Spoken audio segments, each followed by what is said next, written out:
அந்த இது பங்க்ல சிசிடிவி சொல்லிட்டேன் அதை அழிக்க சொல்லுவோம். கையோட அழிக்க சொல்லுங்க. அழிச்சிட்டு ஒரு அரை மணி நேரம் ஓடாதுன்னு சொல்லி இருக்காங்க. யாரையாவது விட்டு அழிக்க சொல்லுங்க. உடனே இது பண்ண சொல்லுங்க. நம்ம வால்டரை போக சொல்லல. அங்கதான் கிடக்குது. வால்டர் ஒருத்தன் கூட கூட்டிட்டு வந்திருக்கான். ஒருத்தனை வால்டரை போக சொல்லுங்க. அந்த கார் அங்கதான் இருக்கு. தொடர்ந்து எடுக்க எல்லாத்தையும்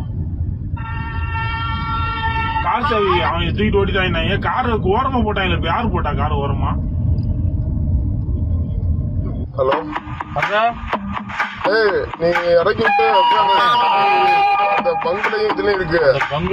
அந்த 2 பங்கு சிசிடிவி அப்படி இந்த 1 மணி நேரத்தை பிரச்சனை கொஞ்சம் உடனே போடா. பிரச்சனை ஆனதா சிசிடிவி கேமரா அழிச்சிருன்னு விமானம் பேசுறாரு சார். பங்கு ஓனர் அண்ணா இந்த 1 மணி நேரத்துக்கு மட்டும் கொஞ்சம் டெலிட் பண்ணி விடுங்கண்ணே. யாரும் வந்து கேட்பாங்க. கேட்டா ஓல்னு சொல்ல பிரச்சனை சொல்ல எங்க கை வச்சதான் கரெக்ட். அவனை அடிக்கணும். இப்பதான் தெரியும் நமக்கு என்ன ஸ்டேஷன்ல கம்ப்ளைண்ட் கொடுத்துருப்போம். என்ன சொல்றா நம்ம முன்னாடி விட்டுருங்க. இந்த ஸ்டேஷன்ல அந்த கம்ப்ளைண்ட் கொடுத்தாகணும். எங்க நடந்துச்சு அதானே சமூக போலீஸ் ஸ்டேஷன் தானே அது. உள்ள